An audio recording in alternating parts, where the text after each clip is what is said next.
Bab 401. Nama, Pencuri Abadi Penulis. Plus mematikan mengatur ulang. Kemampuan titik kompas pertamaku disebut peta takdir hidup. Eternal Master dapat melihat peta takdir hidup di sekitarmu tanpa khawatir terdeteksi siapapun. Namun jangkauannya terhubung langsung dengan indera jiwamu. Ini berarti kau hanya dapat melihat hal-hal dalam radius 500 m di sekitarmu, dan akan terus meningkat dengan indera jiwamu. S mengerutkan bibirnya. Maksudmu kemampuan ini sama dengan indera jiwaku, tetapi sedikit lebih kuat. S sangat kecewa karena ia menginginkan kemampuan untuk menemukan harta karun, bukan kemampuan yang sama yang sudah dimilikinya. Roh harta karun itu berkata, tidak Eternal Master, itu tidak seperti indera jiwa atau indera surgawimu. Pertama, siapapun tidak dapat mendeteksinya, tidak peduli seberapa kuat kultivasi seseorang. Kedua, peta takdir hidup ini dapat menunjukkan arah terbaik yang harus kau tuju untuk menemukan peluang beruntung yang paling cocok untukmu, atau bisa juga sesuatu yang paling kau butuhkan atau inginkan atau sesuatu yang dapat membantumu di masa depan dalam bahaya. Singkatnya, itu bisa apa saja, aku tidak memiliki kendali atasnya karena aku belum lengkap. Terakhir, Life Fate Map akan membuat life mapping sesuai dengan jangkauan indera jiwa Eternal Master dan dalam life mapping ini, Eternal Master dapat melihat medan yang tepat di sekitarmu saat kamu bergerak, tidak ada ilusi atau rune atau kekuatan apapun yang dapat memengaruhi life mapping ini. Sementara itu, life mapping juga akan menunjukkan kepadamu berbagai fate point dan fate location. S merasakan pikirannya bergetar setelah mendengar kemampuan sebenarnya dari life fate map ini karena ini terlalu berlebihan. Hanya dua kemampuan pertama saja sudah cukup bagi siapapun untuk menjadi gila karena harta karun asal abadi yang tidak lengkap ini, sementara yang ketiga seperti peta hidup yang dapat membantumu menemukan arah dan tidak ada yang dapat menipumu untuk tersesat atau masuk ke dalam perangkap. S dengan cepat bertanya dengan sedikit kegembiraan dalam suaranya, apa itu Fate Point dan Fate Location? Fate Point adalah makhluk hidup yang akan ditampilkan dalam life mapping dalam berbagai warna. Ini dapat dijelaskan dengan cara ini. Jika makhluk hidup bersahabat dengan Eternal Master, makhluk itu akan muncul di Green Point. Sementara, jika musuh atau seseorang dengan niat jahat terhadap Eternal Master memasuki area life mapping, mereka akan ditampilkan di titik merah. Sedangkan untuk seseorang yang netral, mereka akan muncul di titik putih, dan seterusnya. Lokasi takdir juga mirip, tetapi mereka bukanlah makhluk hidup, melainkan area yang ditandai sesuai dengan tingkat bahaya terhadap Eternal Master. Seperti area yang tidak menimbulkan ancaman bagi Eternal Master, life map akan muncul di Grey Map sementara jika ada bahaya bagi kehidupan Eternal Master, life map akan berubah menjadi biru dan jika ada bahaya mutlak, maka akan muncul dalam warna merah tua. Ada lebih banyak warna yang menunjukkan tanda-tanda berbeda, seperti Silver Point dan Silver Map yang akan menunjukkan harta karun pada seseorang atau lokasi yang berguna bagi Eternal Master dan seterusnya. Roh harta karun itu menjelaskan, ini, seperti memiliki alarm yang akan memperingatkanmu tentang bahaya dan harta karun pada saat yang sama, ini adalah kemampuan yang sama dari Myriad Life Compass Map, tetapi jauh lebih kuat. S berseru tak percaya dan tidak bisa berkata-kata untuk menggambarkan emosinya. S tiba-tiba merasa membentuk Provenance Life Bond dengan mantan HFLC mungkin adalah keputusan terbaik yang pernah dibuatnya, dan itu jauh lebih berharga daripada jenis harta karun lainnya. Harta karun ini dapat dengan mudah memprediksi bahaya dan keberuntungan dan ini akan menjadi keuntungan yang luar biasa baginya di masa depan, dan dia akan menjadi mimpi buruk bagi musuh-musuhnya. S tiba-tiba menggigil kegirangan hanya dengan memikirkannya dan bertanya dengan penuh semangat, bagaimana aku akan mengaktifkan Life Fate Map? Eternal Master harus fokus pada satu-satunya simbol kemampuan yang aktif padaku dan menuangkan ki jiwa surgawimu ke dalamnya dan kemampuan itu akan aktif. Namun, ki jiwa surgawi yang dibutuhkan untuk menjaga peta jiwa hidup tetap aktif sangat tinggi dan guru abadi hanya dapat membuatnya tetap aktif selama 1 jam bahkan dengan cadangan ki jiwa Anda yang sangat besar. Roh harta karun itu menjawab dengan nada ragu. S sedikit mengernyit mendengar ini, tetapi dia tersenyum cerah dan berkata, ini merepotkan, tetapi 1 jam juga cukup untuk melihat banyak hal. Oh, dan panggil aku S mulai sekarang. Tidak perlu memanggilku guru abadi. Bagaimanapun, kita adalah pasangan hidup sekarang, jadi tidak perlu formalitas. Aku juga akan memanggilmu Moira mulai sekarang.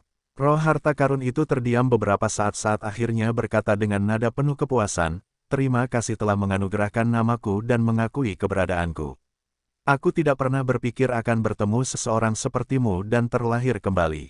Aku, Moira, sangat berterima kasih kepada Guru Abadi Es, dan aku akan membantumu dalam pertarunganmu dengan surga sampai akhir keberadaanku. Es tersenyum dan berkata, aku juga senang menemukanmu, Moira. Bisakah kau menjelma lagi? Dia tidak dapat menahan diri untuk bertanya karena dia hanya melihat sosok Moira yang samar sebelumnya, dan dia ingin melihat seperti apa rupa roh harta karun. Moira menjawab dengan suara kekanak-kanakan, aku tidak dapat bermanifestasi, tidak sampai kamu mengaktifkan simbol ketigaku. Es agak kecewa, tetapi dia tidak mengatakan apa-apa lagi. Dia senang dengan kemampuan Moira untuk berbicara. Atau dia tahu apakah sistem menginginkannya. Sistem itu bisa saja menahan kemampuan berbicara Moira juga, seperti yang dilakukannya dengan pengetahuannya. Sistem itu mungkin meninggalkan Moira dengan kecerdasan dan kemampuan berbicaranya karena Es tidak akan dapat mengetahui semua fungsinya tanpa bantuan dan penjelasan Moira, atau menciptakan roh harta karun yang cerdas dengan emosi terlalu merepotkan. Mari kita lihat seperti apa Life Fate Map ini. Es fokus ke dalam jiwa sejatinya di mana jarum kompas dekagram berputar di atas inti jiwa oranyenya dan sesaat setelahnya, ki jiwa oranye bergegas menuju satu-satunya simbol kompas takdir pencuri abadi yang aktif. Cahaya keemasan gelap pada simbol hitam dan titik kompas hitam tiba-tiba menjadi cerah saat semakin banyak ki jiwa surgawi memasuki simbol tersebut. Tiba-tiba, mata Es terbuka, dan iris biru gelapnya berubah menjadi dekagram seperti bentuk jarum kompas. Es tercengang ketika dia melihat di sudut kanan pandangannya layar meter persegi muncul seperti panel sistem, tetapi itu benar-benar berbeda, karena itu seperti peta. Es bisa melihat titik biru tua tepat di dalam gua, dan dia langsung tahu itu dia. Lebih jauh, peta ini berwarna abu-abu, yang berarti aman. Perkecil, ini adalah salah satu perintah yang dia dapatkan setelah mengaktifkan simbol kemampuan pada kompas. Pupil mata Es mengecil dan sesaat kemudian, area gua menyusut, dan lebih banyak lingkungan sekitar muncul di peta 1 meter itu. Itu hanya berhenti sampai peta itu diperbesar atau 500 meter, dan dia bisa melihat peta kecil yang memperlihatkan lingkungan sekitarnya, dan semuanya berwarna abu-abu. Hanya ada 3 simbol rune biru di pintu masuk gua, yang menunjukkan ada formasi dan jebakan yang dia buat. Ini membuat Es semakin gembira karena dia bisa melihat semua bahaya rune di titik rune berwarna di peta takdir langsung ini. Lebih jauh, dia juga bisa melihat titik kompas hitam keemasan berbentuk anak panah di sudut kiri atas peta ini, yang menunjuk ke arah NNE Utara-Utara Timur. Moira, apakah ini kemampuan kedua yang kamu jelaskan sebelumnya? Tanya Es. Ya, mungkin ada sesuatu di sana yang bisa berguna untukmu, jawab Moira. Jadi, pergi ke arah ini baik untukku, atau mungkin juga buruk. Bukankah itu menunjuk ke Provinsi Might Mist? Es merenung sambil merenungkan ke arah mana anak panah kompas itu menunjuk. Menurut burung beo yang maha tahu, aku juga mencuri peta kompas hidup segudang dari antek-antek Raja Iblis Kabut, dan dia tampaknya tidak begitu senang tentang hal itu karena dia juga mengirim Adipati Bulan Baru ke sana. Sekarang, Raja Iblis Kabut bahkan memberi perintah untuk memburu 10 peserta Blade Domain untuk bagian pertama dari program pelatihan mereka. Aku tidak tahu berapa lama aku tidak sadarkan diri, tetapi para pemuda dari Mist Domain itu akan muncul di sini dalam 2 bulan. Burung beo yang maha tahu, juga mengatakan Raja Iblis Pedang tidak akan menghentikannya terjadi bahkan setelah mengetahuinya, karena itu juga akan menciptakan lingkungan yang lebih mematikan bagi Iblis Blade Domain dan memperkuat mereka jika mereka mengatasi perkembangan yang tiba-tiba ini. Mari kita lihat peringkat saat ini.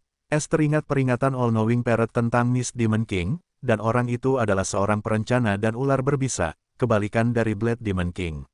Itulah sebabnya dia pertama kali menyelesaikan misi sampingannya, yang akan memberinya lebih banyak kesempatan untuk bertahan hidup, dan tampaknya dia sepenuhnya benar tentang hal itu. Saat ini, seluruh wilayah luar dan beberapa bagian dari wilayah tengah pegunungan bayangan berada dalam kegemparan yang luar biasa karena iblis asing memburu pemuda dari Blade Domain. Mist Domain berada di sisi lain dari pegunungan bayangan dan untuk beberapa alasan, tempat itu selalu dikelilingi oleh lapisan kabut putih tipis dan hanya Mist Domain yang terbebas dari kabut ini. Meskipun kabut putih ini hanya biasa, beberapa orang percaya bahwa ini adalah perbuatan Raja Iblis Kabut dan Raja Iblis dapat mengendalikan kabut ini sesuka hati dan mengubahnya menjadi racun mematikan kapan saja dia mau. Namun, Itu tetap saja rumor yang tidak berdasar karena hal itu belum pernah terjadi sebelumnya. Pada saat ini, di dalam kastil kabut iblis, iblis abu-abu berlari dengan wajah panik, meskipun dia adalah seorang kultivator alam jiwa berlian puncak. Dia mengulurkan tangan keluar gerbang putih yang menjulang tinggi dan berteriak mendesak, Gianluca meminta audiensi dengan Yang Mulia.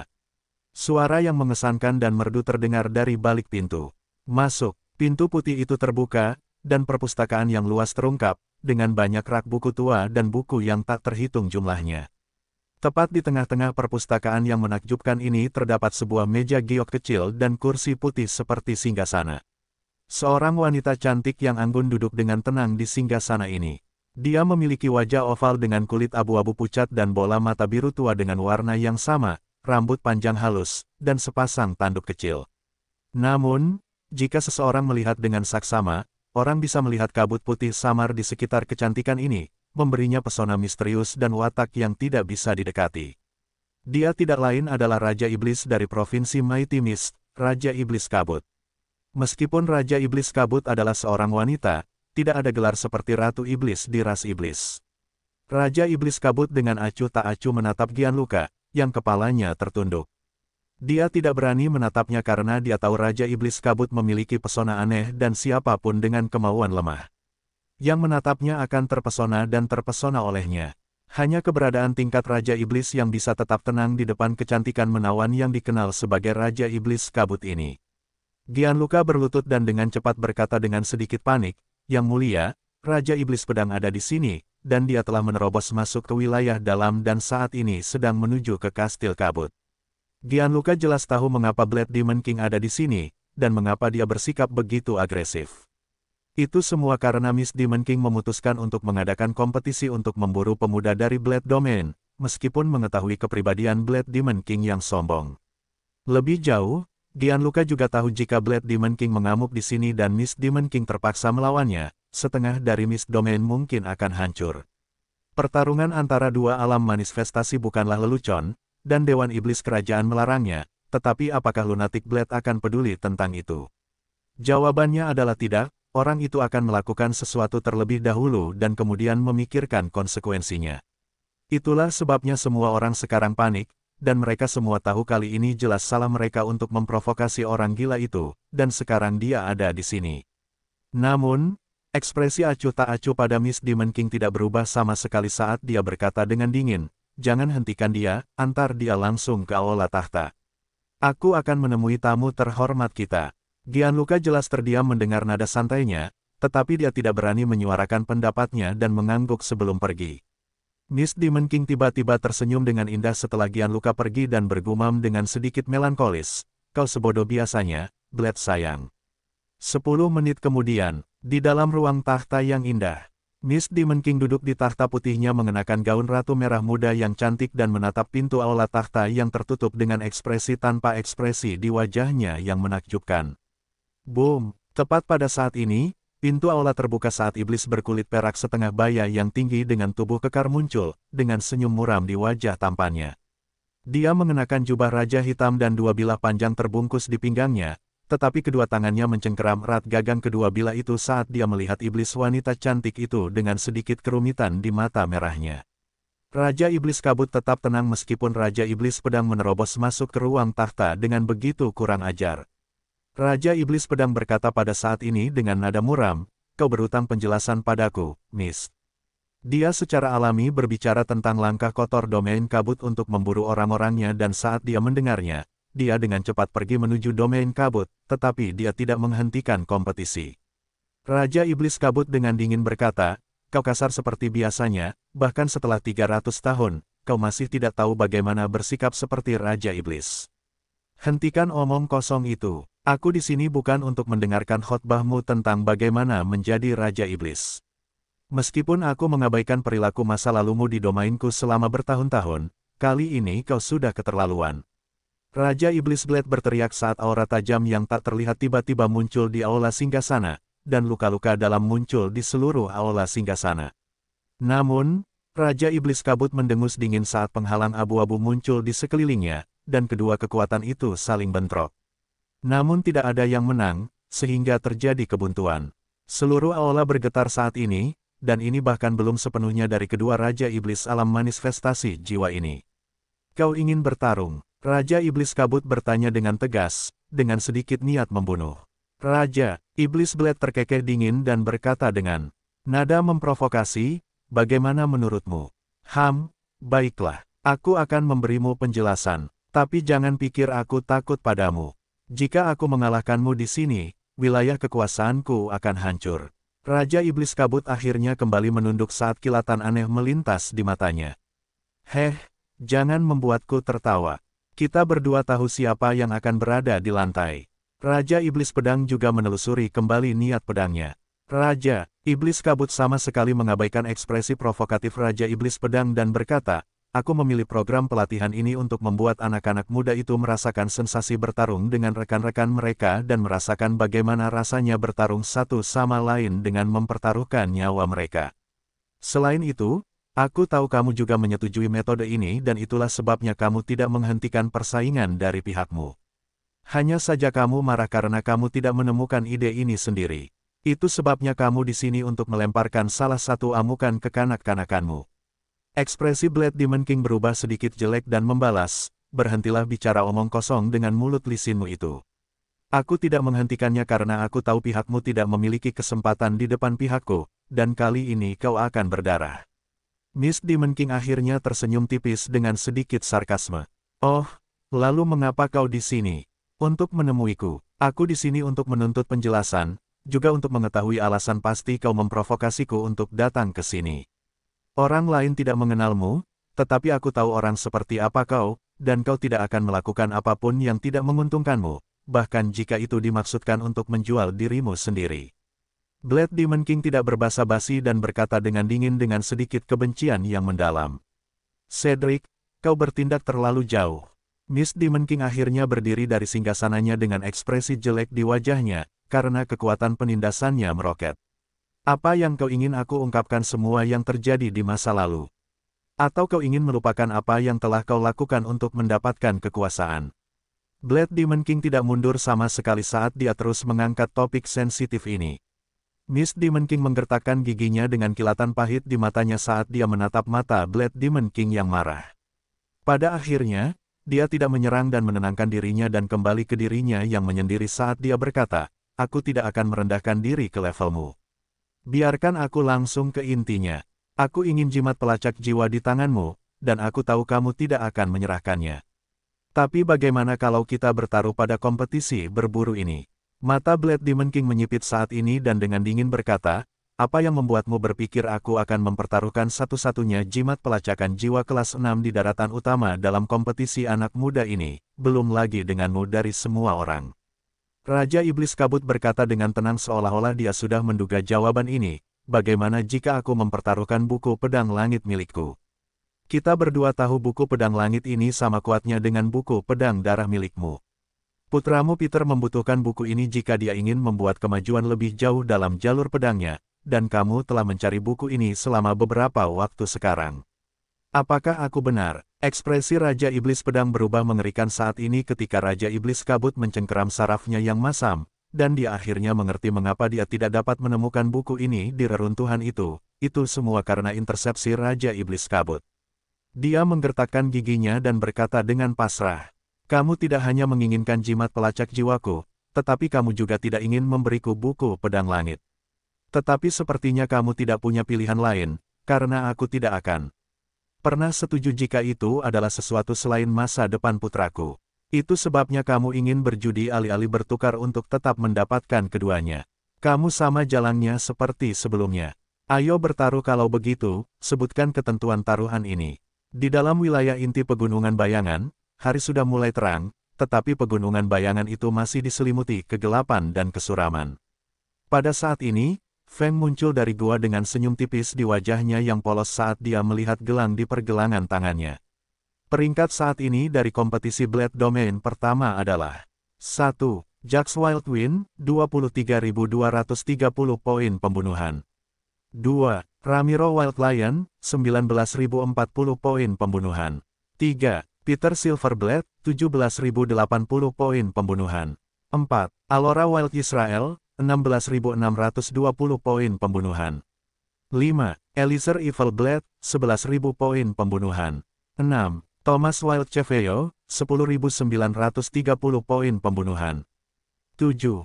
Alaric Greenblade, 8.000 poin pembunuhan. 8. Mia Evil Blade, 6.800 poin pembunuhan. 9. Charlie Wild Violent, 6.100 poin pembunuhan. 10.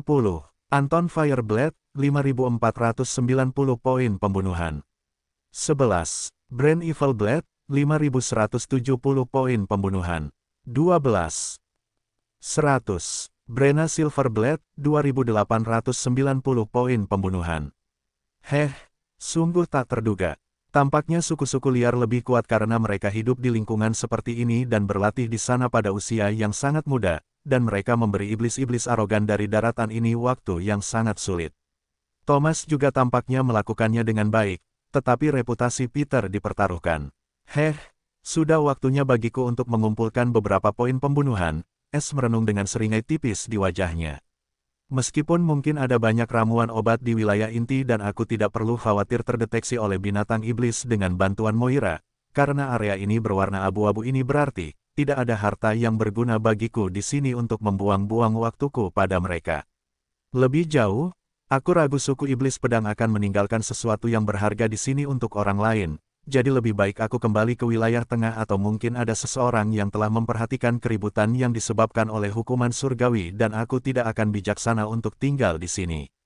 Selain itu, aku tidak bisa memburu binatang iblis alam jiwa, atau orang lain akan langsung tahu dengan lonjakan peringkatku yang tiba-tiba. Pergi ke wilayah tengah adalah satu-satunya keputusan yang bijaksana. Setelah memutuskan langkah selanjutnya, S segera pergi ke arah pintu keluar wilayah inti dan karena ia tidak terlalu dalam, tidak akan butuh waktu lama baginya sebelum ia meninggalkan gunung wilayah inti yang menjulang tinggi dan memasuki wilayah tengah lagi. Ada seorang pembudidaya inti Sungai Perak hanya 400 meter di sebelah timur. Tampaknya mereka ada di sini untuk menjaga batas antara wilayah inti dan wilayah tengah untuk melindungi iblis lain jika terjadi kecelakaan. S merenung sambil terus berjalan lebih jauh ke selatan, meninggalkan pinggiran wilayah inti sebelum ada yang menyadarinya.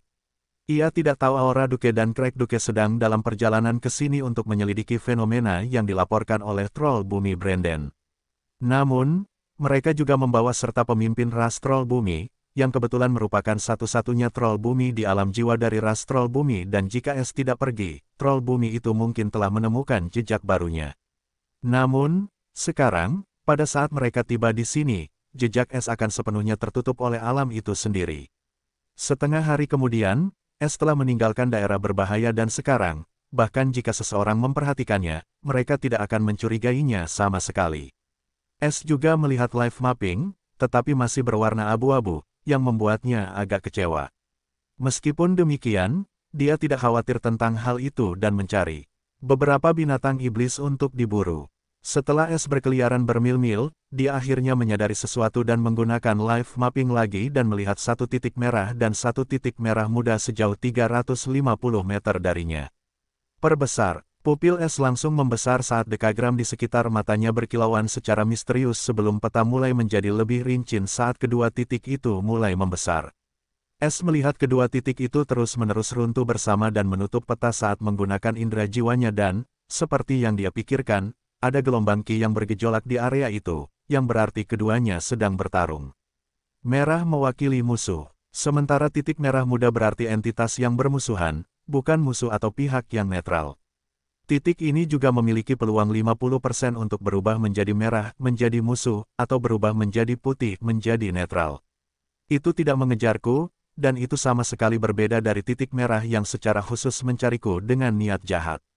Dalam kasus ini, salah satu dari mereka adalah binatang iblis sementara yang lain adalah peserta dan karena dia bisa mencapai sini, dia mungkin salah satu dari ratusan teratas dan permusuhannya terhadapku wajar saja karena membunuh diperbolehkan. S merenung, meskipun dia dapat dengan mudah membedakan semua ini dengan indera jiwanya, dia masih menggunakan pemetaan langsung untuk menguji cara kerjanya, dan tampaknya itu sama ajaibnya dengan yang dijelaskan Moira dan ini akan sangat membantunya dalam mengurangi musuh yang tersembunyi di masa depan. Hanya saja 15% dari ki jiwa surgawinya hilang setelah hanya menggunakan kemampuan ini 6 kali, dan bukanlah keputusan yang bijaksana untuk bermain-main dengannya dan hanya menggunakannya saat dibutuhkan. Meskipun demikian, setelah meredakan rasa ingin tahunya, Es merasa puas dan tidak berencana untuk menggunakan Live Fate Map untuk saat ini kecuali jika benar-benar diperlukan. Mari kita lihat siapa orang ini. Es tersenyum dingin sebelum, seperti hantu, dia menghilang ke arah tempat pertarungan berlangsung. Raungan binatang buas yang sangat marah dapat terdengar dari ratusan meter, bercampur dengan teriakan perang seseorang yang tampaknya terlibat dengan binatang iblis ini dalam pertarungan. Meskipun ada dua pertarungan dan guncangan ki susulan, Es dengan mudah mencapai jarak 50 meter dari mereka dan menyaksikan pertarungan, yang sudah mencapai klimaksnya. Kadal coklat selebar 4 meter dengan duri-duri batu melilit tulang belakangnya dengan liar melepaskan ki coklatnya, menciptakan duri-duri ki di udara tipis dan melesat ke arah pemuda iblis heroik dalam baju besi nila yang mengayunkan tombak panjangnya. Anak muda ini tingginya 2,6 meter dengan tubuh kekar dan kulit biru. Dia menggunakan tombak putih sepanjang 3 meter untuk menyerang dan melepaskan ki air biru murni untuk membentuk penghalang air di sekelilingnya guna melindungi dirinya dari duri-duri tanah berwarna coklat. Pemuda ini hanyalah seorang kultivator sungai ki puncak, tetapi dia menantang binatang iblis tingkat menengah 4 yang dapat berbicara tentang kecakapan bertarungnya yang mencengangkan. Pemuda itu tiba-tiba menusukkan tombaknya dan sesaat setelah itu, ki air melesat dari tombak itu melepaskan ujung tombak biru kristal selebar 5 meter yang mengejutkan Kadal berduri dan tidak memberinya kesempatan untuk membentuk penghalang pelindung di sekelilingnya dan seperti bilah tajam, tombak itu menembus semua duri itu dan mendarat di wajah Kadal yang marah itu. Semburan darah yang dalam muncul di wajah Kadal yang ganas itu, dan sejumlah besar darah memercik ke tanah. Namun, itu tidak cukup dalam untuk merenggut nyawa Kadal berduri ini, dan itu hanya membuatnya menjadi gila karena marah dan jatuh ke dalam keadaan yang menggila. Ia membuka mulutnya yang besar dan seluruh tubuhnya berkilauan dalam cahaya coklat. Sial, itu jurus pamungkas Kadal berduri, Spike Mirage. Jika aku tidak bisa membunuhnya dalam 10 detik, aku akan terluka parah dan mati. Ekspresi tenang pemuda itu tiba-tiba berubah saat ia mengumpat sebelum ia hendak menggunakan salah satu kartu asnya. Namun, pada saat ini, jantung pemuda itu berdebar saat ia berbalik, dan ia hanya melihat bayangan hijau melintas melewatinya. Setelah itu, ia melihat sosok yang menjulang tinggi berdiri tepat 1 meter dari Kadal berduri yang bersinar itu sementara ia memegang kedua gagang pedang panjangnya di pinggangnya dengan tangan bersilang.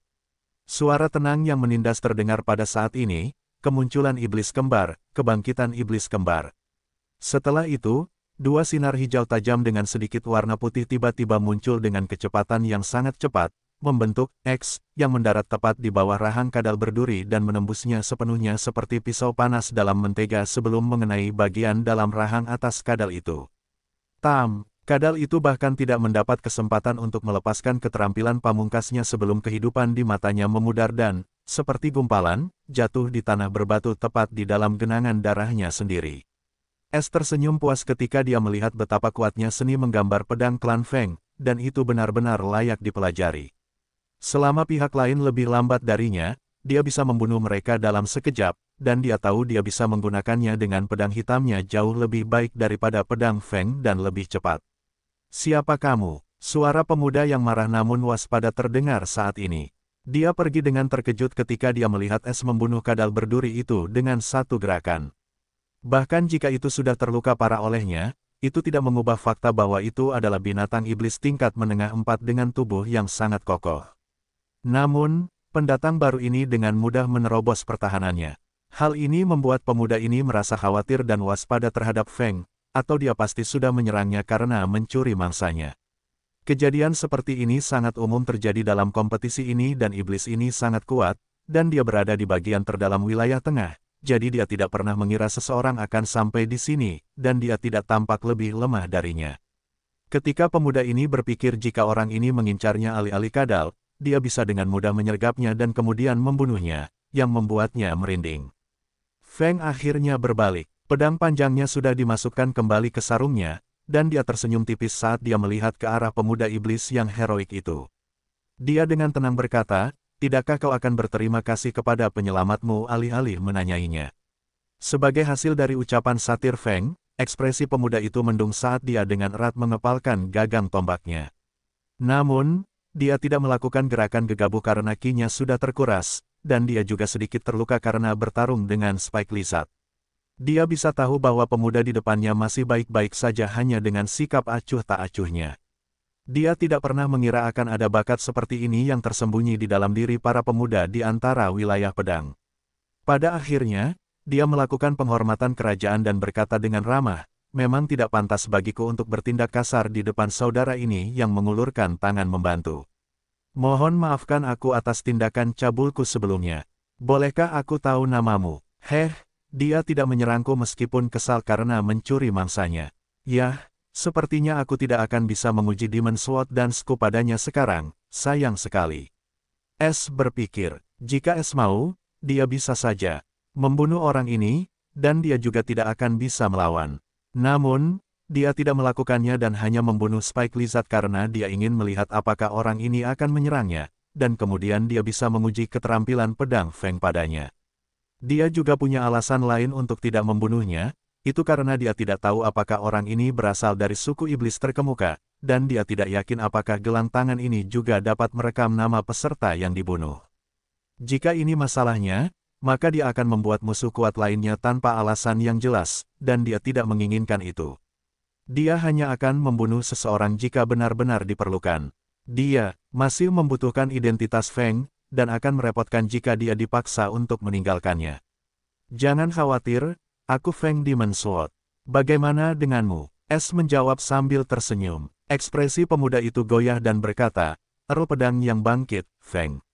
Ya, dia mengangguk mengiyakan. Tidak ada gunanya menyembunyikan identitasnya. Aku tidak pernah berpikir akan bertemu Earl Pedang yang bangkit, dari semua orang, di tempatnya. Izinkan aku memperkenalkan diriku. Namaku Ramiro Lion. Ramiro memperkenalkan dirinya dengan sedikit bangga. Ramiro Wild Lion, peringkat kedua. S juga sedikit terkejut setelah menemukan peserta peringkat kedua, dan dia berasal dari suku alam. Dia juga merasa itu adalah keputusan yang tepat untuk tidak membunuhnya. Ramiro berbicara dengan nada bangga dalam suaranya, "Aku hanya beruntung bisa mencapai level ini. Tapi aku cukup penasaran. Dengan kehebatan Earl Pedang terbit, tidak akan menjadi masalah untuk masuk 10 besar, tapi, kau tidak." Ramiro tidak memiliki niat buruk terhadap Feng, tidak setelah mengetahui Feng sangat berbahaya dan bertarung melawan seseorang dengan setengah niat pedang hanya akan menghasilkan perjuangan yang pahit. Meskipun Ramiro bangga dengan bakatnya sendiri, dia memandang rendah orang lain, bahkan Feng, sebelum bertemu dengannya. Tapi setelah menyaksikan satu keterampilan itu, dia tahu itu akan menjadi pertarungan yang pahit jika dia melawan Feng, dan dia bahkan mungkin kehilangan nyawanya jika Feng membunuhnya sekarang. Jadi, Ramiro bermain aman dan bertindak sopan, karena Feng sepertinya tidak ingin membunuhnya. Dia juga tidak akan mencari kematian dengan memprovokasinya dan menyelesaikan masalah ini di lain waktu. Namun, dia benar-benar penasaran mengapa Feng tidak muncul di daftar peringkat dengan kekuatannya. Feng hanya terkekeh dan menjawab dengan ambigu, "Selama ini aku tidak dapat menemukan mangsa yang cocok, dan membunuh binatang-binatang rendahan itu tidak pantas bagiku. Mereka hanya akan membuang-buang waktuku." Sombong. Bibir Ramiro sedikit mengejang. Ia pernah mendengar rumor tentang kesombongan Feng sebelumnya, dan tampaknya rumor itu sama sekali tidak dibesar-besarkan. Namun, ia tetap memaksakan senyum di wajahnya dan berkata, "Aku memang terkesan dengan perilaku mulia Earl Pedang yang bangkit. Karena binatang itu sudah mati, aku akan pergi." Ramiro ingin segera pergi dan memulihkan diri, tetapi ia tetap tidak kehilangan kewaspadaannya terhadap Feng, dan ia siap untuk membalas jika Feng melakukan gerakan mencurigakan. Ia masih memiliki banyak kartu truf penyelamat nyawa di lengan bajunya yang ia dapatkan dari sukunya, jadi ia yakin bisa melarikan diri. Setidaknya itulah yang ia pikirkan. Jika ia tahu, S dapat dengan mudah mencopet cincin penyimpanannya dan mengeluarkan semua kartu trufnya, kecuali jika ia mungkin bunuh diri di tempat. Hanya saja S tidak ingin ada yang tahu bahwa pencuri langit ada di sini, atau dia tidak keberatan bertani 10 juta poin pencuri yang dia habiskan untuk kompas takdir pencuri abadi. Tunggu, suara Feng yang tenang namun mengancam terdengar di Ramiro. Sebelum dia bisa berbalik, jantung Ramiro menegang saat dia memegang tombaknya lebih erat. Dia berkata dengan senyum jelek di wajahnya, "Apakah Earl Pedang yang bangkit punya instruksi lain untukku?" Feng tersenyum dingin dan berkata, "Tidak ada instruksi apapun. Aku ingin tahu mengapa suku-sukumu ikut serta dalam kompetisi domain raja di seluruh 8 provinsi, meskipun sepenuhnya mampu mengadakan acara seperti itu di alam liar. S sangat ingin tahu tentang suku-suku alam ini dan mengapa mereka memasuki daratan begitu cepat dan membiarkan anak-anak mereka dirawat oleh Raja Iblis lain. Apakah mereka tidak takut akan dibunuh oleh suku-suku iblis daratan atau Raja Iblis mungkin bersekongkol melawan mereka? Meskipun dia bisa saja bertanya kepada Thomas tentang hal itu, dia tidak melakukannya karena Thomas tampaknya punya alasan dan dia tidak ingin membaginya dengannya, jadi dia tidak akan memaksanya. Tetapi Ramiro ini berbeda, dia bisa menggunakan penyelidikan jiwa padanya. Sejak mereka mulai berbicara, S menggunakan penyelidikan jiwanya pada Ramiro, dan dia belum selesai.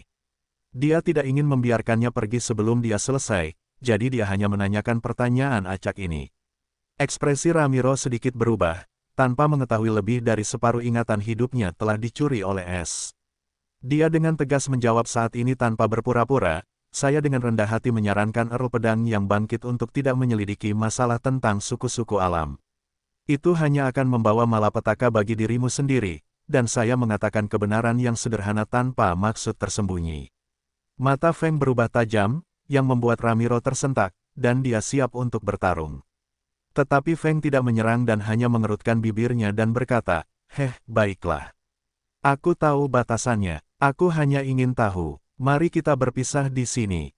Saya harap kita bertemu lagi.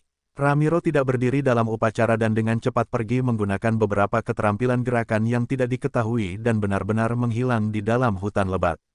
S hanya mencibir, menyaksikan Ramiro melarikan diri. Aku mendapatkan apa yang aku butuhkan. Suku-suku alam ini cukup sesuatu, meskipun. Mata S menyipit saat dia memproses informasi yang dia selidiki dari Ramiro. S menemukan bahwa keliaran didistribusikan antara 5 suku Raja Iblis liar menjadi 5 wilayah besar, dan suku-suku lainnya secara langsung berada di bawah kendali 5 suku Raja Iblis. Suku Iblis Singa Ramiro ini berada di bawah kekuasaan suku Iblis Angin Liar dari Raja Iblis Angin Liar dan yang pertama dalam peringkat Jaks Angin Liar juga merupakan salah satu pangeran dari suku Iblis Angin Liar. Adapun mengapa semua suku ini di sini bersaing dengan Iblis dari 8 provinsi, itu karena sumber daya keliaran cukup rendah, dan mereka tidak dapat dibandingkan dengan sumber daya di 8 provinsi. Itulah sebabnya Five Wild Demon Kings mengirim pemuda mereka yang menjanjikan yang dapat memasuki ujian gerbang iblis ke 8 provinsi iblis untuk memonopoli sumber daya dari iblis daratan dan membuat peluang mereka untuk lulus ujian turun. Lebih jauh lagi, ke-8 Raja Iblis itu tidak hanya membiarkan ini terjadi, mereka bahkan dengan senang hati menerimanya untuk memberi para pemuda provinsi mereka motivasi dan ambisi. Namun, orang-orang ini juga ada di sini untuk memasuki tim provinsi-provinsi ini untuk menggunakan mereka untuk keuntungan mereka sendiri dan bahkan menyabotase mereka. Adapun mengapa suku-suku liar melakukannya, status Ramiro tidak cukup untuk mengetahui informasi tersebut. Bahkan All-Knowing Parrot tidak tahu tentang ini karena S telah mempertanyakan masalah ini dengannya. Meskipun Ramiro tidak mengetahui seluruh skema suku-suku liar, dia tahu cukup banyak karena persahabatannya dengan Jax. Seperti Jax juga ada di sini untuk membunuh Thomas karena persidangan warisan suku Ceveo sedang berlangsung dan Jax ada di pihak saudara kedua Thomas dan ada di sini untuk membunuh Thomas dan membersihkan jalan bagi saudara kedua Thomas. Ekspresi S menjadi suram ketika dia melihat ingatan tentang bagaimana Jax ada di sini untuk membunuh Thomas, dan itu adalah pangeran kedua dari suku Ceveo yang menggunakan hubungannya dengan Jax untuk mengakhiri Thomas. Menurut ingatan Ramiro, suku Ceveo berada di peringkat kedua dan suku Angin Liar berada di peringkat ketiga di antara 5 suku Raja Iblis Liar, dan mereka memiliki hubungan politik yang baik di antara mereka. Sekarang Raja Iblis Ceveo tiba-tiba mengumumkan uji warisan yang menggelikan dan mengikatnya dengan masuknya lembaga iblis di zona kerajaan. 3 pangeran Ceveo pertama tidak memenuhi syarat untuk berpartisipasi dalam uji ini, melenyapkan mereka secara spontan, yang membuat ketiga pangeran itu bingung dan dendam. Terutama Pangeran Ceveo pertama, yang juga mantan putra mahkota sebelum uji gerbang iblis diumumkan, dan pangeran kedua yang bertarung dengan pangeran pertama untuk tahta dalam kegelapan. Tetapi semua efeknya menjadi tidak berharga oleh Raja Iblis Ceveo. Sekarang ada 4 pangeran lagi yang memenuhi syarat untuk mewarisi gelar Raja Iblis Ceveo dan Thomas adalah pangeran ke-6 dan yang paling berbakat di antara saudara-saudaranya, yang membuatnya menjadi target utama pangeran pertama dan pangeran kedua. Itulah sebabnya Thomas ada di sini untuk merekrut sekutu yang dapat membantunya dalam ujian gerbang iblis dan memasuki salah satu lembaga iblis. Tapi bagaimana bakat seperti itu bisa dengan mudah masuk? Tapi si idiot itu bahkan tidak memberitahuku, sepertinya dia tidak ingin menyeretku dalam kekacauan ini lagi, dan dia mungkin sudah tahu kakak laki-lakinya tidak akan duduk diam dan menggunakan segala cara untuk membunuhnya dan ahli waris lainnya sebelum jejak gerbang iblis. Maka Raja Iblis tua itu tidak punya pilihan selain memilih di antara ketiganya. S mendapatkan semua informasi tentang jejak warisan yang tiba-tiba dari suku Cefeo dan memahami situasi Thomas dan tidak bisa menahan senyum kecut. Ini adalah masalah suku Raja Iblis liar, dan itu mungkin akan memberinya masalah besar jika dia membantu Thomas. Karena kedua pangeran Cefeo itu memiliki jangkauan kontak yang panjang di kelima suku Raja Iblis liar, dan mungkin ada lebih banyak upaya pembunuhan. Ini tidak akan baik untuknya dengan cara apapun jika dia menarik perhatian suku-suku liar juga dan siapa tahu mereka sudah menandainya karena hubungan persahabatannya dengan Thomas bukanlah rahasia besar. Identitas ini tiba-tiba menjadi sakit kepala yang sangat besar, tetapi juga memiliki kelebihannya. Lebih jauh lagi, Thomas tidak pernah memanfaatkan persahabatan kami dan bahkan menyingkirkanku meskipun aku memanfaatkannya, dan dia tahu betul tentang itu. Tetapi dia tetap menyingkirkanku. Sungguh bodoh. Esther senyum hangat sebelum matanya berubah tajam, meskipun membunuh pangeran iblis liar akan menyebabkan keributan besar, aku masih bisa membantu orang itu menghindari bahaya tersembunyi saat Maddox tidak ada di dekatnya. Tetapi aku harus melakukannya tanpa membunuh keturunan dari suku Raja Iblis liar itu. Selama aku tidak menyentuh mereka, tidak akan ada yang mempermasalahkannya, dan Blade Demon King juga tidak akan duduk manis jika aku menunjukkan bakat Feng dan seberapa besar dia bisa membantu Peter. Yang lain hanya bisa menyalahkan nasib buruk mereka jika mereka menghalangi jalanku. Esther senyum licik sebelum pindah ke area lain untuk menemukan binatang iblis lain dan juga Thomas sebelum Jax bisa bergerak. Selain itu, dia tidak terlalu khawatir tentang hal itu karena prioritas utama Jax adalah sumber daya Blade Domain, dan dia harus tetap menjadi yang pertama jika dia menginginkan sumber daya yang paling berharga. Dia juga akan berjuang untuk posisi teratas karena dia adalah pangeran iblis liar. Thomas hanyalah yang kedua bagi Jax karena menurutnya Thomas bisa memburu Thomas kapan saja dia mau dan masih ada 3 bulan sebelum kompetisi berakhir. Namun, Jax tidak pernah mengira seseorang akan menggagalkan rencana besarnya. Terlebih lagi, kompetisi Blade Domain telah menjadi sangat kacau dalam 2 hari terakhir ini karena pemuda tak dikenal muncul di tempat perburuan peserta Blade Domain, dan tampaknya mereka memburu mereka alih-alih binatang iblis. Berita ini dengan cepat mulai menyebar di pegunungan liar dan setelah beberapa pemuda kuat dari Blade Domain menangkap salah satu penyusup ini dan menyatukan mereka, mereka mengetahui bahwa penyusup ini adalah peserta dari Mist Domain dan target mereka adalah untuk memburu peserta dari Blade Domain. Hal yang paling mencengangkan adalah Blade Domain tidak hanya tidak mengambil tindakan apapun terhadap para pemuda ini, tetapi mereka juga bahkan tidak mengomentari hal ini dan membiarkan situasi ini seolah-olah mereka tidak menyadarinya. Banyak peserta Blade Domain sangat tidak puas dengan tanggapan ini, dan mereka mengira Blade Domain lemah dan itulah sebabnya Mist Domain menindas mereka sementara Blade Domain hanya menonton tanpa daya.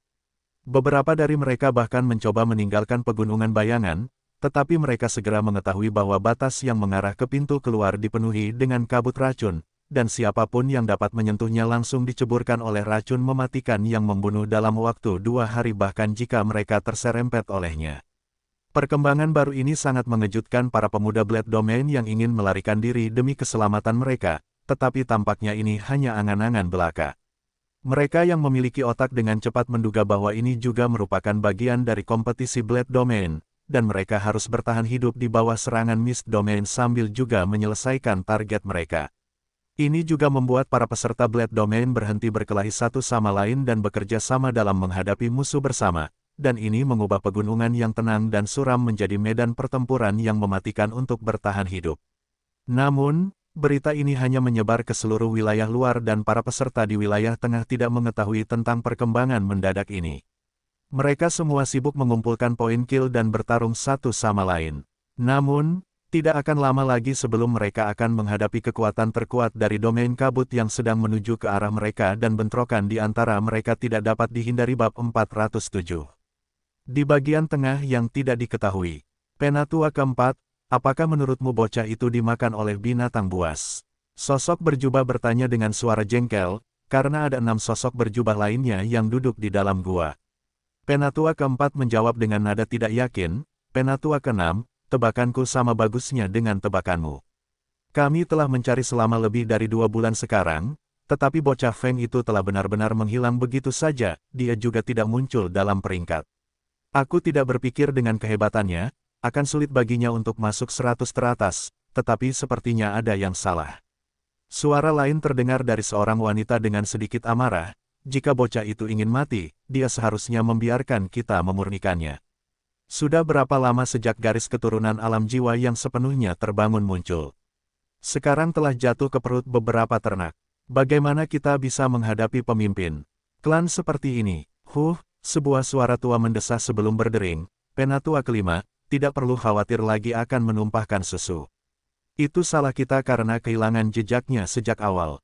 Terlebih lagi, melihat pemandangan yang cerah itu, ketiga klan lainnya juga tidak menemukannya, atau mereka tidak akan mencari-cari tanpa tujuan seperti kita. Penatua ketujuh benar. Penatua keempat dan aku baru saja bertemu dengan 2 penatua dari klan pedang jahat tempo hari, dan mereka juga tampak cukup cemas dari nada bicara mereka. Selama bocah nakal itu tidak jatuh ke dalam cengkeraman klan lain, tidak apa-apa untuk kembali dengan tangan kosong. Suara wanita lain terdengar. Kurasa kau benar, Penatua ke-8. Aku hanya sedikit marah karena kehilangan kesempatan ini. Tapi kita tetap tidak boleh menyerah sebelum fase kompetisi ini berakhir. Penatua kelima menjawab dengan tidak berdaya. Suara Penatua keempat terdengar lagi sebagai balasan. Itu wajar saja, kita tidak bisa menyerah begitu saja. Siapa yang tahu apakah bocah nakal itu bersembunyi di suatu tempat atau terperangkap di gua binatang buas. Lebih jauh lagi, masih ada area yang lebih dalam di wilayah tengah yang masih belum tersentuh, jadi kita tidak bisa menyerah.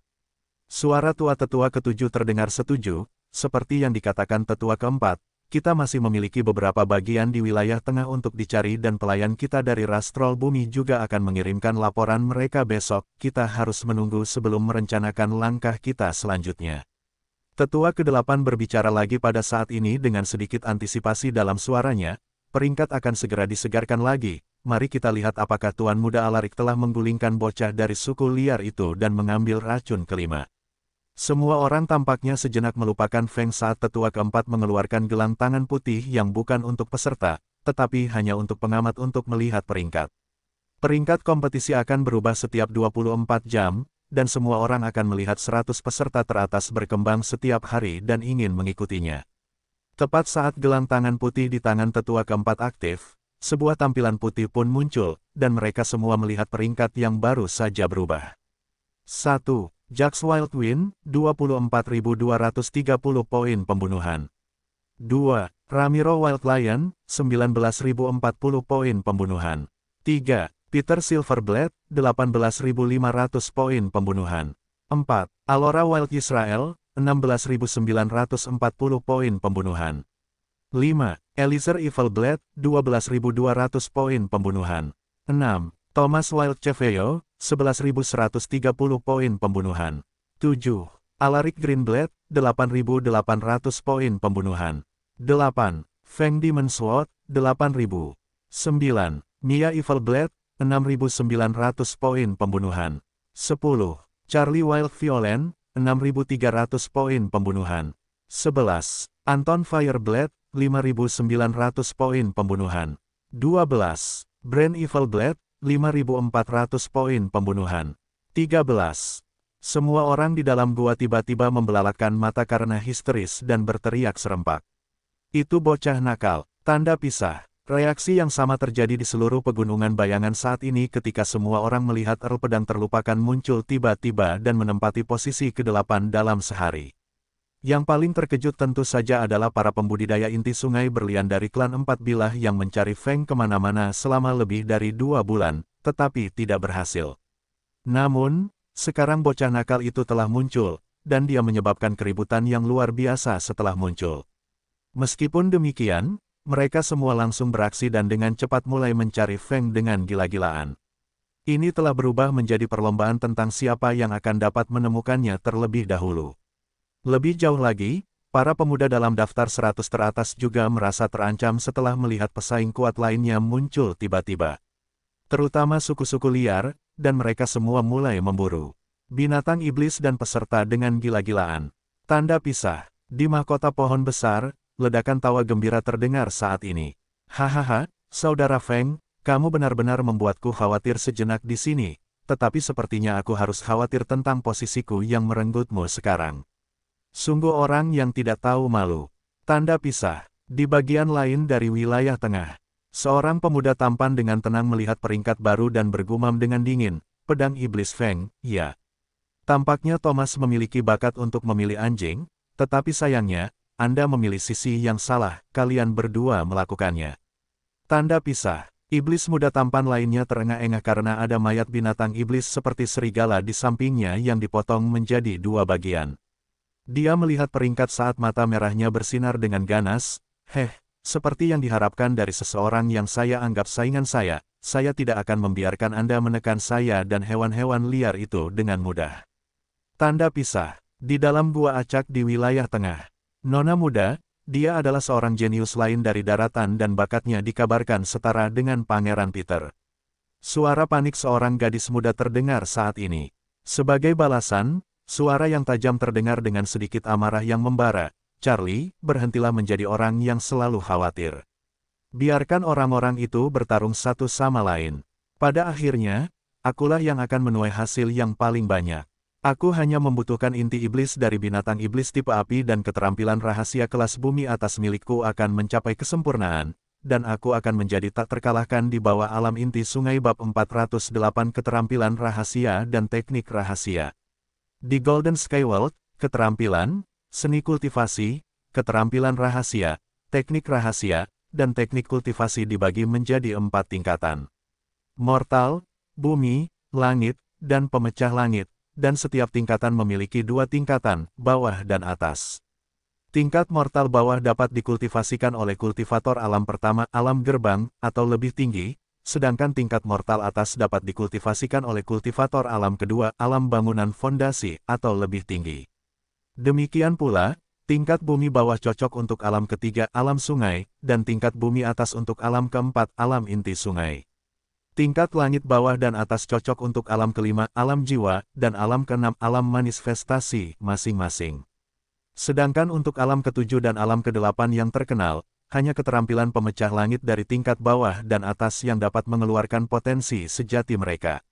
Tingkat pemecah langit, tidak peduli apakah itu tingkat bawah atau tingkat atas, keterampilan, seni kultivasi, keterampilan rahasia, teknik rahasia, dan teknik kultivasi dari tingkatan ini sangat langka dan berharga. Ada juga 4 tahap penyelesaian kecil untuk setiap peringkat, minor, intermediate, advance, dan perfection. Keterampilan rahasia dan teknik rahasia adalah jenis keterampilan dan teknik khusus yang membutuhkan kompatibilitas dan bahan khusus untuk mengolahnya. Keterampilan rahasia dan teknik rahasia ini memiliki kehebatan yang luar biasa jika dapat mengolahnya hingga sempurna. Keterampilan rahasia ini setara dengan keterampilan pamungkas yang diperoleh binatang iblis setelah memasuki alam inti sungai. Lebih jauh lagi, keterampilan rahasia dan teknik rahasia sangat berharga, terutama jika seseorang memiliki kompatibilitas dengan salah satunya atau bahkan jika seseorang memiliki manual untuk keterampilan rahasia. Jika mereka tidak kompatibel baik oleh elemen bawaan maupun teknik kultivasi, itu sama sekali tidak berguna. Itulah sebabnya sangat sedikit keterampilan seperti itu yang ada di tangan klan terkemuka dari ras iblis dan bahkan jika yang lain memiliki keterampilan yang tidak kompatibel. Mereka tidak mau berpisah dengannya dan membuat suku lain yang kompatibel dengannya menjadi lebih kuat. Meskipun demikian, kompatibilitas masih menjadi masalah kedua. Masalah mendasarnya adalah bahan khusus yang dibutuhkan untuk mengolah keterampilan rahasia dan teknik rahasia ini. Beberapa memiliki permintaan yang lebih rendah untuk bahan-bahan tersebut, tetapi beberapa keterampilan rahasia yang kuat memiliki persyaratan yang tidak masuk akal untuk bahan-bahan berharga, yang membuatnya sangat sulit untuk diolah. Terutama jika Anda bukan dari suku terkemuka. Adapun iblis muda ini, namanya adalah Alora Yisrael, dan dia adalah putri dari suku Yisrael, tetapi dia bukan keturunan langsung dari klan Raja Iblis Yisrael dan dari klan cabang. Meskipun demikian, Dia masih sangat berbakat dan diam-diam telah mengembangkan keterampilan rahasia tingkat bumi atas klannya ke tahap lanjutan dan hanya selangkah lagi untuk melepaskan kekuatan sejatinya. Namun, menemukan inti iblis tipe api dari binatang iblis sangatlah sulit karena inti iblis hanya terbentuk dalam binatang iblis setelah memasuki alam sungai dan membentuk sungai yang luar biasa, Nine Slate Foundation. Lebih jauh lagi, binatang iblis inti sungai platinum ini adalah keberadaan yang mematikan yang bahkan membuat alam jiwa takut. Selain itu, binatang iblis jenis ini sangat langka karena inti iblisnya karena digunakan dalam pil berharga dan tidak ada alkimia yang akan kehilangan kesempatan untuk mendapatkannya atau bahkan memburunya jika mereka mendapat kabar. Jadi, bagaimana mungkin giliran Alora untuk menemukan binatang seperti itu di wilayah tengah pegunungan bayangan dan yang bertipe api? Siapapun akan menertawakannya karena berkhayal karena suku iblis pedang tidak akan pernah membiarkan binatang seperti itu lepas dari cengkeraman mereka dan membunuhnya di alam sungai tanpa memberinya kesempatan untuk memasuki alam inti sungai. Tetapi Nona, apakah Anda yakin binatang itu ada di sini? Charlie berbicara dengan tidak yakin. Alora menjawab dengan percaya diri, jangan khawatir, kau tahu karena keterampilan rahasia yang kupelajari. Aku memiliki ketertarikan khusus terhadap harta karun dan makhluk hidup berjenis api. Sejak pertama kali aku datang ke sini, aku merasa gelisah, dan aku bisa merasakan bahwa binatang buas itu ada di sini. Tampaknya informasi kita tidak berbohong kepada kita dan perdagangan itu sepadan. Aku masih cukup curiga pada orang itu. Bagaimana dia bisa tahu tentang rahasia nona muda itu dan tahu kau membutuhkan inti iblis berjenis api, dan yang membuatku bingung adalah orang itu tidak mengambilnya sendiri. Charlie berbicara dengan khawatir. Alora berkata dengan jelas, jangan khawatir, orang itu adalah perantara informasi terbesar dari Kekaisaran Iblis yang Maha Kuasa, dan mencari tahu tentangku bukanlah masalah besar. Kita harus berhati-hati. Jika kita memberitahu orang lain tentang kesepakatan kita dengan orang itu, atau kita akan mendapat masalah. Ya, kudengar bahkan Raja Iblis sedang mencari orang itu. Charlie mengangguk setuju. Sekarang kita harus membuat rencana sebelum menyerang binatang buas itu. Kita tidak boleh melewatkan kesempatan ini atau kedatanganku ke sini akan sia-sia. Aku harus menyelesaikan keterampilan rahasia ini apapun yang terjadi, dan hanya dengan begitu aku benar-benar dapat memiliki kesempatan melawan Putri Scarlet dalam ujian gerbang iblis. Aku pasti akan membalas dendamku. Suara Alora dipenuhi dengan kemarahan dan niat membunuh. Tanda pisah. Sementara badai sedang terjadi di wilayah tengah. Pria itu, yang mungkin berada di tengah badai ini, saat ini sedang berjalan-jalan di sekitar Gunung Acak sambil mencari targetnya. Pria ini tidak lain adalah S, yang telah membunuh 4 binatang iblis tingkat menengah 4 pada hari pertamanya dan menciptakan gelombang besar di antara para peserta, dan juga menjadikan dirinya target. Namun S tampaknya tidak khawatir tentang semua itu. Sebaliknya, dia berjalan di sekitar pegunungan tanpa sembunyi-sembunyi atau perlindungan, menjadikan dirinya target berjalan. S tahu ada iblis lain yang mengejarnya selain para peserta, dan mereka berasal dari 4 klan. Burung beo yang maha tahu telah memperingatkannya tentang ini, dan dia bahkan mengatakan Raja Iblis Pedang mungkin mengujinya dengan membiarkan keempat klan itu melakukan apa yang mereka inginkan. Ini juga berarti dia dapat membalas dengan cara apapun yang dia suka juga. S saat ini, ekspresinya sedikit berubah, dan bibirnya melengkung ke atas menjadi senyum kaku. Seseorang di sini, sialan, bagaimana bisa menemukan bocah sungai begitu sulit? Terdengar suara kesal dari sosok berjubah. Nomor 9, pelankan suaramu. Apa kau ingin menarik perhatian orang lain? Suara lain yang sedikit marah terdengar dari sosok berjubah kedua. Keduanya berjalan melewati pepohonan, sementara salah satu dari mereka memegang rencana susunan hijau di tangannya, dan itu berkilauan dengan simbol rune. Nomor 7, apa menurutmu ada yang cukup kuat untuk melawan kami iblis pedang api jika mereka ingin mati? Balas nomor 9 tanpa merendahkan suaranya. Klan iblis pedang api adalah yang terlemah di antara 5 klan dari suku iblis pedang karena pertama, mereka memiliki populasi terendah di antara 5 klan, dan kedua, mereka memiliki temperamen yang sangat berapi-api dan kepribadian yang sombong. Jadi mereka selalu bertarung satu sama lain dan membunuh orang lain demi keuntungan mereka, itu adalah sifat kedua mereka. Kekurangan ini membawa mereka ke keadaan kemunduran mereka saat ini, dan sekarang mereka berada di ambang tersingkir oleh 4 klan lain dari suku iblis pedang. Jika ujian gerbang iblis tidak diumumkan, mereka mungkin sudah diberhentikan sekarang. Itu semua karena keputusan Raja Iblis Pedang yang mengharuskan semua klan menghentikan pertikaian internal untuk sementara waktu, dan itu juga memberi klan Pedang Api kesempatan untuk bertahan hidup. Sebelumnya, mereka hanya berharap seseorang dari klan mereka memasuki salah satu dari 3 lembaga iblis. Namun, mereka tahu lebih baik daripada siapapun bahwa mereka tidak memiliki keturunan yang berbakat karena sebagian besar dari mereka terbunuh dan bersekongkol satu sama lain. Itulah sebabnya saat ini tidak ada satupun anggota klan Iblis Pedang Api di peringkat 100 teratas, dan ini membuat rombongan Iblis Pedang Api semakin putus asa. Namun sayang, mereka tidak bisa berbuat apa-apa selain mengumpat dan terus menonton dengan mata merah saat nama-nama iblis muda klan pedang lainnya muncul di daftar 100 teratas. Jika itu waktu lain, itu akan berarti malapetaka bagi mereka, tetapi mereka masih punya kesempatan dan itu persis Feng. Jika mereka dapat menghasilkan garis keturunan tingkat raja, mereka tidak perlu takut punah lagi karena setiap garis keturunan tingkat raja dilindungi oleh zona kerajaan. Jadi, klan pedang paling putus asa yang ingin menemukan Feng tidak lain adalah klan Iblis Pedang Api, karena seluruh keberadaan mereka bergantung pada ini, bagaimanapun juga. Kedua tetua ini, nomor 7 dan nomor 9 adalah salah satu dari 5 pasangan klan Iblis Pedang Api, dan mereka semua mencari Feng. Namun, sama seperti yang lain, mereka tidak menemukan jejaknya, apalagi seluruh orangnya. Sial, aku akan melaporkanmu ke kakak laki-laki 4. Nomor 7 mengancam dengan nama tetua paling kuat di rombongan mereka. Bajingan, apa kau ingin bertarung? Nomor 9 langsung marah dan bahkan mengedarkan kinya, yang merupakan tanda bahwa ia ingin menyerang nomor 7. Bagaimana nomor 7 bisa mengalahkan nomor 9, yang dikutuk dalam diam? Bagaimanapun, ia juga iblis pedang api dan temperamennya sama buruknya dengan nomor 7. Aku sudah muak denganmu, otak babi, terimalah pedangku. Ia menghunus pedangnya, yang memiliki bilah lembut yang panjang, dan menyerang nomor 9 tanpa diskusi lebih lanjut. Begitu saja, kedua iblis pedang api itu bertarung sambil saling memaki, menyebabkan keributan yang luar biasa.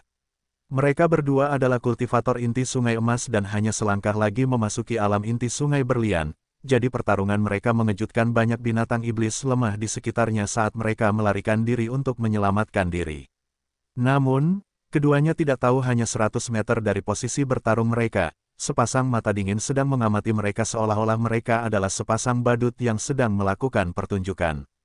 Aku tidak pernah menyangka kedua idiot itu akan mulai berkelahi hanya karena pertengkaran, benar-benar pantas menjadi idiot dari klan iblis pedang api. Es mencibir dingin saat dia melihat dua iblis berjubah bertarung satu sama lain. Es tentu saja ingin menimbulkan masalah bagi keempat klan pedang yang mengejar Feng untuk mendapatkan darahnya dan bahkan membunuh mereka jika dia mendapat kesempatan. Namun dia tidak pernah menyangka akan bertemu dengan para idiot dari klan iblis pedang api. Saat ini, keduanya mungkin memohon Es untuk bertindak dan mengakhiri penderitaan mereka. Meskipun klan iblis pedang api sedang menurun karena kekurangan mereka, teknik pedang mereka unik dan mendalam. Aku ingin tahu apakah aku bisa mendapatkan salinan teknik pedang itu dan menggunakannya sebagai tarian pedang iblis. Aku tidak tahu apakah aku bisa menggunakan penyelidikan jiwa pada mereka setelah terobosan terakhirku. Jika aku bisa, mata Es berbinar penuh harap. Dia tahu jika dia ingin melanjutkan jalur pedangnya dan menerobos ke tingkat teknik berikutnya, maka dia membutuhkan keterampilan jalur pedang tingkat tinggi dan seni kultivasi, dan dia juga membutuhkan inspirasi, seperti terakhir kali. Sword Path dan Blade Path pada dasarnya sama, tetapi kedua kultivator Path selalu berdebat tentang perbedaannya karena senjata yang digunakan di kedua Path tersebut sangat berbeda. Meskipun demikian, Es tetap menginginkan seni pedang dari klan pedang api sebagai referensi dan wawasan. Terutama setelah melihatnya sendiri. Pada saat ini, kedua tetua mulai melambat. Meskipun mereka bertarung dan ingin saling membunuh, mereka tahu jika mereka saling membunuh, mereka hanya akan membuat klan mereka lebih rentan terhadap serangan. Mereka telah belajar dari pengalaman pahit dan tidak haus darah seperti sebelumnya, semua demi kelangsungan hidup garis keturunan mereka.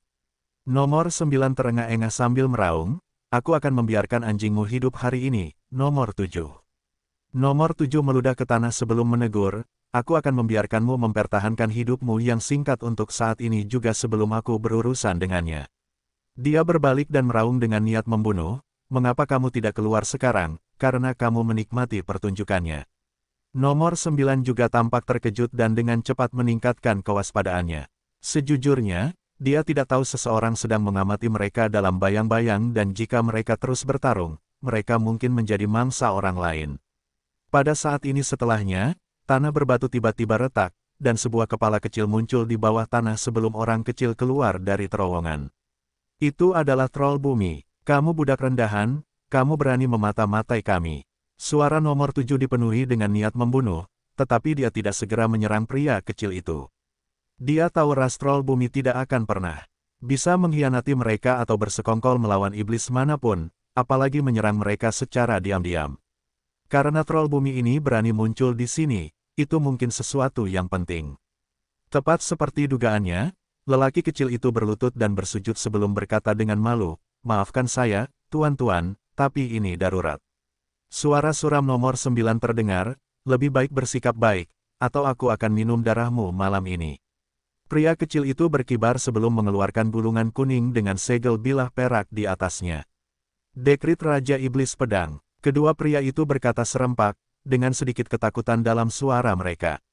"Ya, tuan-tuan, ini perintah langsung dari Kastil Pedang bahwa semua tetua keempat klan mundur dari Pegunungan Bayangan dalam waktu 3 hari atau siapapun yang berada di atas wilayah sungai akan dibunuh tanpa ampun."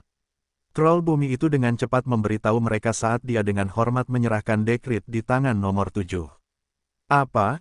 Kenapa?" Suara tidak percaya nomor 9 terdengar. Mereka berdua tahu Raja Iblis tidak menghentikan mereka karena dia tidak peduli. Tetapi sekarang dia benar-benar memberi mereka perintah untuk keluar, sesuatu mungkin telah terjadi pada domain bilah saat mereka berkeliaran di sini. "Saya tidak tahu, tuan-tuan, tetapi saudara-saudara lelaki saya diperintahkan untuk memberikan dekrit ini kepada keempat tetua klan yang hadir di Pegunungan Bayangan dan setiap pembudidaya alam inti sungai. Namun, saya tahu bahwa itu ada hubungannya dengan kemunculan tiba-tiba peserta domain kabut di sini dan memburu peserta kami beberapa hari yang lalu." Troll bumi itu menjawab dengan jujur. "Apa, sesuatu seperti ini terjadi?" Nomor 7 terkejut sebelum dia dengan cepat membuka segel pada gulungan itu dan membaca isinya. Hanya ada kata-kata di dalamnya, tetapi mereka mengirimkan rasa dingin ke tulang belakang kedua tetua. Siapapun di atas alam sungai harus mengevakuasi Pegunungan Bayangan dalam waktu 3 hari setelah menerima pemberitahuan ini. Siapapun yang mengabaikan perintah ini dan tetap tinggal setelah akhir bulan ketiga akan dibunuh oleh Blade Demon Envoys dan Misty Demon Killers. Pegunungan Bayangan sekarang hanya diperuntukkan bagi para pemuda dari Blade Domain dan Mist Domain.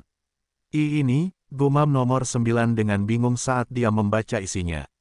Apa yang sebenarnya terjadi, dan kenapa Misty Demon Killer muncul bersama Blade Demon Envoys?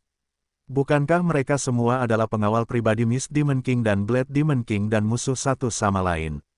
Apa yang sebenarnya terjadi di sini? Bab 410 Misi Perburuan Elit. S juga mengamati apa yang telah terjadi, dan dia tidak menyerang kedua iblis pedang api itu karena dia sudah merasakan kedatangan pendatang baru ini, yang tampaknya adalah troll bumi. Meskipun S belum pernah melihat troll bumi sebelumnya karena mereka semua tinggal di lokasi rahasia di suatu tempat di wilayah pedang, dia memiliki informasi tentang mereka. Namun dia masih terkejut ketika melihat troll bumi muncul dari bawah tanah, dan dia langsung tahu ini adalah kemampuan terkenal dari ras troll bumi, Earthen Escape, dan mereka hampir tidak dapat ditangkap di tanah karena kemampuan ini. Namun, yang lebih mengejutkannya, adalah dekrit Raja Iblis dan dengan indera surgawi, dia telah melihat isinya tanpa terdeteksi. Aku bisa mengerti mengapa utusan pedang memasuki Pegunungan Bayangan, tetapi mengapa pembunuh iblis berkabut masuk pada saat yang sama. Tanpa izin Raja Iblis Pedang, mereka tidak akan berani bersikap aneh seperti itu. Ini berarti dia mungkin telah membuat semacam perjanjian dengan Raja Iblis Berkabut. Tetapi bukankah mereka seharusnya mengumumkan hal ini kepada para peserta juga, atau mengubah kompetisi domain pedang juga? Namun, karena tidak ada penyebutan tentang hal ini dalam dekrit Raja Iblis, itu berarti kompetisi kita tidak berubah sama sekali, hanya pembudidaya alam jiwa dari kedua belah pihak yang diberi akses untuk masuk.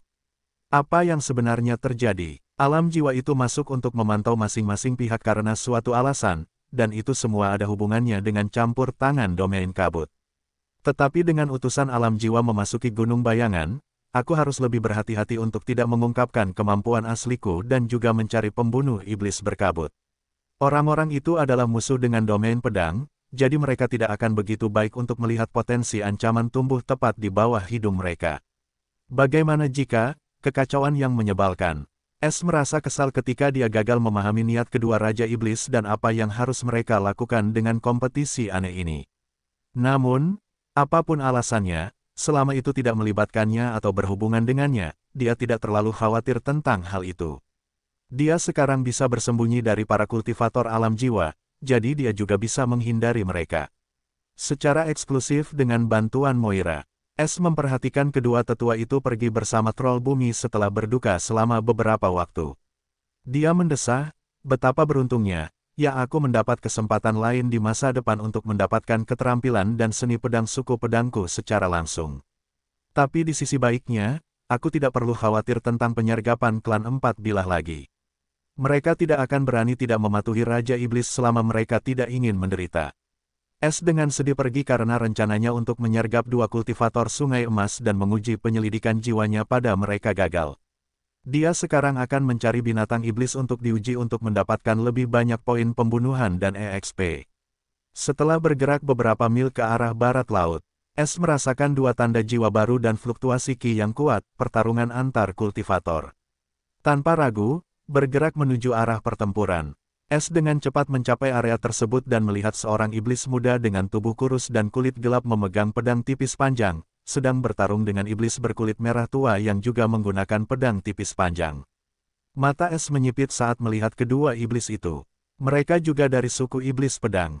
Dia tidak menyangka akan bertemu pasangan lain dari suku iblis pedang dari semua iblis, dan mereka tampak dari klan pedang jahat dan klan pedang api berdasarkan warna kulit mereka.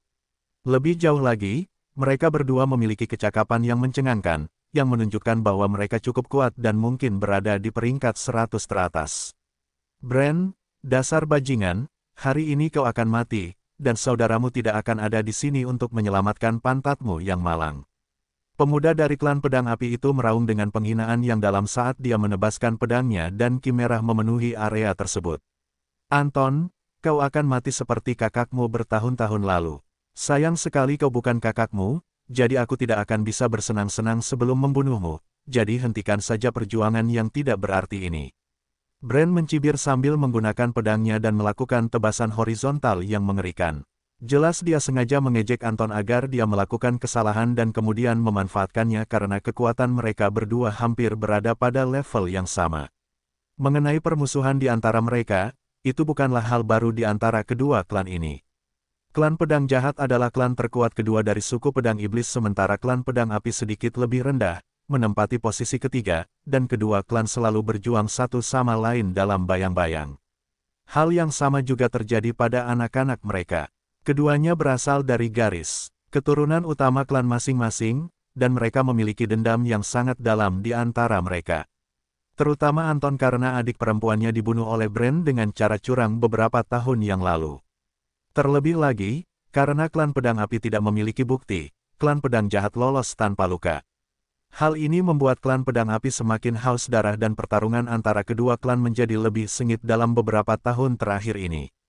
Anton meraung dengan kebencian yang dalam, melihat ekspresi Bran yang penuh nafsu ketika dia menyebut saudara perempuannya, bajingan, aku akan membunuhmu. Dia merasakannya. Bran mencibir dingin, melihat Anton kehilangan ketenangannya. Meskipun dia tahu tanpa kakak laki-lakinya, dia tidak benar-benar cocok untuk Anton, dia juga tahu cinta Anton untuk saudara perempuannya yang sudah meninggal, dan itu adalah satu-satunya keberanian yang bisa dia raih dan membuat Anton rentan. Bran hendak mengeluarkan pelat arai untuk menghabisi Anton untuk selamanya. Namun, ekspresinya tiba-tiba berubah ketika cincin penyimpanannya tidak bereaksi sama sekali. Ini belum semuanya. Saat berikutnya, dia merasakan sakit yang menusuk kepala. Jendela besar ini cukup bagi Anton untuk melakukan keterampilan pisau mematikan dan dengan mudah membuatnya lengah saat dia masih berjuang dengan rasa sakit misterius di kepalanya. Pisau tipis yang dikelilingi oleh ki merah tajam membuat lengkungan anggun, dan melesat melewati tenggorokan Bran seperti air terjun merah. Setelah itu, kepala Bran, yang dipenuhi dengan ketidakpercayaan, dan kebingungan jatuh ke tanah berbatu. Bahkan dalam kematiannya, dia tidak tahu bagaimana dia meninggal dan apa yang telah terjadi. Sayangnya, jika dia bisa melihat simbol burung hantu yang perlahan memudar di jari manisnya, dia akan tahu siapa yang berada di balik kematiannya yang tidak wajar. S dengan dingin menatap Brand yang dipenggal dan mengejek, sampah. Tanpa menatap Anton lagi, dia pergi dengan kilatan rumit di matanya. Dia baru ingat tentang seorang gadis kecil setelah mendengar kata-kata, adik perempuan, dan langsung menolong Anton tanpa berpikir dua kali. Kuharap kau baik-baik saja, S hanya bisa berharap saat ini, tidak ada yang lain. Dalam suasana hati yang muram, S membunuh dua monster iblis tingkat menengah lagi hanya dengan keterampilan menghunus pedangnya. Dia seperti pembunuh hantu yang tiba-tiba muncul di belakang mangsanya dan menangkapnya dengan satu gerakan. Tanda pisah. 4 hari berlalu, dan peringkatnya berubah drastis, yang membuat semua orang menarik napas dingin setiap kali melihatnya. 1. Jax Wildwind, 25.900 poin pembunuhan. 2. Feng Demon Sword, 24.000 poin pembunuhan. 3. Peter Silverblade, 22.100 poin pembunuhan. 4. Ramiro Wild Lion, 21.240 poin pembunuhan. 5. Thomas Wild Cheveo, 19.870 poin pembunuhan. 6. Eliezer Evil Blade, 16.700 poin pembunuhan. Tidak hanya Feng yang akan menyalip posisi pertama Jax dalam waktu 6 hari setelah kemunculannya, salah satu Master Junior dari klan Bilah Jahat di posisi ke-12 4 hari lalu telah menghilang dari peringkat, yang berarti dia terbunuh. Ini mengejutkan banyak petinggi yang memperhatikan peringkat dengan saksama dan bahkan membuat patriark klan Bilah Jahat batuk darah. Setelah mengetahui putranya mungkin sudah mati, dia hampir mengamuk. Tanda pisah. Di tengah malam, banyak siluet, jumlahnya mungkin ratusan ribu, memasuki wilayah tengah tanpa membuat keributan apapun. Satu hal yang umum di antara ribuan siluet ini adalah bahwa ada gelang tangan bercahaya biru di pergelangan tangan setiap orang dan sebuah suara dapat terdengar darinya pada saat ini. Semuanya, kita adalah kekuatan terkuat di wilayah kita, dan kita di sini untuk memberi pelajaran yang menyakitkan kepada para bajingan domain pedang itu. Ingat, selalu berburu dalam kelompok yang terdiri dari 5 orang, dan jangan meremehkan siapapun yang bisa berburu di tempat ini. Kita harus membunuh sebanyak yang kita bisa, dan kita akan diberi hadiah yang sesuai juga. Saya secara resmi mengumumkan dimulainya misi perburuan elit, semoga sukses. Saat suara ini memudar, tampilan lain muncul di gelang tangan itu. Itu adalah peringkat domain pedang saat ini, tetapi sedikit berbeda. 1. Jax Wildwind, nilai bunuh 10.000 poin. 2. Feng Demon Sword, nilai bunuh 10.000 poin. 3. Peter Silverblade, nilai bunuh 10.000 poin. 4. Ramiro Wild Lion, nilai bunuh 8.500 poin. 5. Thomas Wild Cheveo, nilai bunuh 8.000 poin. 6. Eliezer Evil Blade, nilai bunuh 7.500 poin. 7. Alora Wild Israel, nilai bunuh 7.000 poin. 8. Alaric Greenblade, nilai bunuh 6.500 poin. 9. Mia Evil Blade, nilai bunuh 6.000 poin. 10. Anton Fireblade, nilai bunuh 5.500 poin. 11. Charlie Wild Violent, nilai bunuh 5.000 poin. 12. 13.